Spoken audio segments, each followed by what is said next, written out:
నీకో విషయం తెలుసా? సకల గుణాధముడు బజరంగ బలి అయిన హనుమంతుడికి తన బలమేంటో తనకే తెలియదు. సముద్రాన్ని దాటగలడు, సూర్యుడిని మింగగలడు, కానీ ఎవరో గుర్తు చేస్తే తప్ప తను ఒక సాధారణ వానరుడు అని అనుకున్నాడు. దీన్నే ద కర్స్ ఆఫ్ అనీషియా అంటారు. ఇది హనుమంతుడి కథ కాదు, ఇది నీ కథ, ఇది నా కథ. నేను ఇండియాలో ఉన్నప్పుడు నీలానే ఉండేవాడిని. మిడిల్ క్లాస్ ఫ్యామిలీ, చేతిలో డబ్బులు లేవు, మైండ్ నిండా డౌట్స్. కానీ ఒక్కరోజు అర్థంలో చూసుకొని నన్ను నేను ఒక్క మాట అడిగా, ప్రపంచంలో అందరూ రిచ్ అవుతున్నారు, నేనెందుకు అవ్వకూడదు? Why can't I?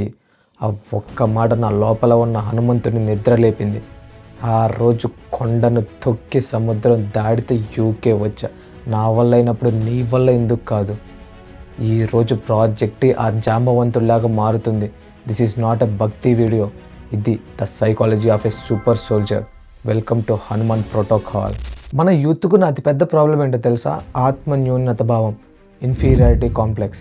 హనుమంతుడికి కూడా ఇది ఉండేది. రాముడు వచ్చి సీతను వెతకాలని చెప్పినప్పుడు వానర సైన్యం మొత్తం సముద్రం దగ్గర ఆగిపోయారు. హనుమంతుడు కూడా ఆగిపోయాడు. ఇంత పెద్ద సముద్రాన్ని నేను ఎలా దూకగలను అని ఆలోచించి ఒక కార్నర్లో కూర్చున్నాడు. అప్పుడు జాంబవంతుడు వచ్చి ఒక మాట చెప్పాడు, నాయన నువ్వు చిన్నప్పుడే సూర్యుడిని మింగావు, నీకు ఈ సముద్రం ఒక లెక్క అని. గరికెపాటి గారు చెప్పినట్టు నీ బలం కంటే నీ మీద నీకున్న అనుమానం పెద్దది. నీ లైఫ్ కూడా ఇంతే మావా. నీ లోన్ని చూసి నువ్వు భయపడుతున్నావు, నీ కెరీర్ గ్యాప్ని చూసి నువ్వు భయపడుతున్నావు, నీ కరెంట్ సిచ్యువేషన్తో నిన్ను నువ్వు కూల్చుకుంటున్నావు, నీ పాస్ట్ పొటెన్షియల్తో కాదు. సరే బలం వచ్చింది, ఇంక ఇప్పుడు లైఫ్ స్మూత్గా ఉంటుందా? లేదు, ఇప్పుడే రియల్ గేమ్ స్టార్ట్ అవుతుంది. హనుమంతుడు లంకకు వెళ్ళేటప్పుడు 3 అబ్స్టాకిల్స్ని ఎదుర్కొన్నాడు. దీనికి ఇంకొక example MS Dhoni. Obstacle number 1, మైనక ద కంఫర్ట్ జోన్. హనుమంతుడికి సముద్రం మధ్యలో నుంచి ఒక బంగారు కొండ బయటకు వచ్చి రెస్ట్ తీసుకో అంటుంది. సేమ్ ఇలానే మహేంద్ర సింగ్ ధోనికి కూడా టికెట్ కలెక్టర్ జాబ్ వస్తుంది. Life set, comfort. కానీ ఆగాడా? లేదు. తన గమ్యం స్టేషన్ కాదు, స్టేడియం అనుకున్నాడు, దూకాడు. పెద్దలు అంటారు, కార్య సాధకుడికి విశ్రాంతి ఉండకూడదు, విజయం మాత్రమే ఉండాలి అని. 2, స్వరస ద టెస్ట్ ఆఫ్ ఈగో. సముద్రంలో నుంచి ఒక రాక్షసి బయటకు వచ్చి నన్ను దాటు వెళ్ళు అని హనుమంతుడితో అంటుంది.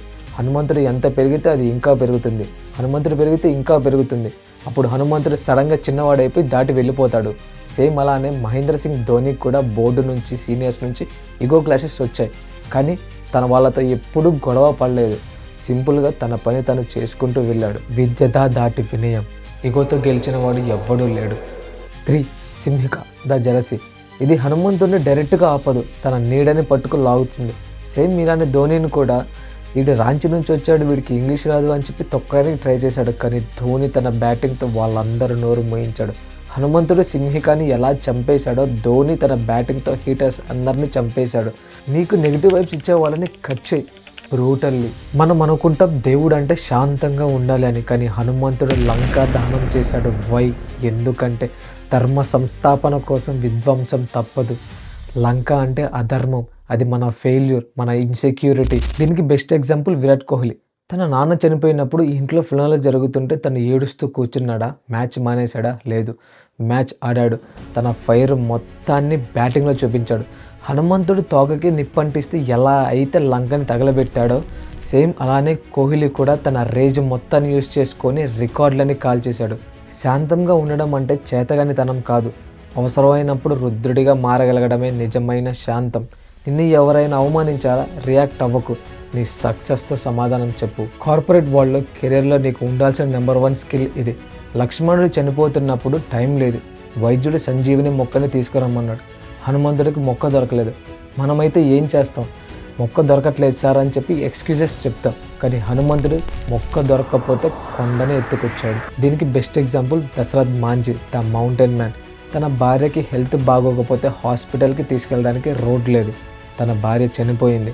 తను గవర్నమెంట్ కోసం వెయిట్ చేస్తూ కూర్చోలేదు. ఒక ఉలి సుత్తి పట్టుకుని 22 సంవత్సరాలు ఆ కొండను కొట్టి పగలగొట్టాడు. దీన్నే కార్యసాధక లక్షణం అంటారు. బాస్ నీకు ఒక పని చెప్పినప్పుడు ప్రాబ్లమ్స్ ఉన్నాయి సార్ అని చెప్పకు, బ్రింగ్ ద మౌంటైన్. ఇంపాసిబుల్ అనే పదం హనుమంతుడి డిక్షనరీలో లేదు, మాంజీ డిక్షనరీ కూడా లేదు, నా డిక్షనరీలో లేదు, నీ డిక్షనరీలో కూడా ఉండకూడదు. ఇప్పుడు చాలా ఇంపార్టెంట్ పాయింట్. త్రిలోకాల్లో హనుమంతుడి కంటే బలవంతుడు ఎవ్వరూ లేరు. ఆయన తలుచుకుంటే రాముడిని పక్కన పెట్టి తనే రాజు అని చెప్పి రాజ్యాన్ని ఏలొచ్చు. కానీ ఆయన రాముడి కాళ్ళ దగ్గర కూర్చున్నాడు. ఎందుకు? ఆయన వీకా?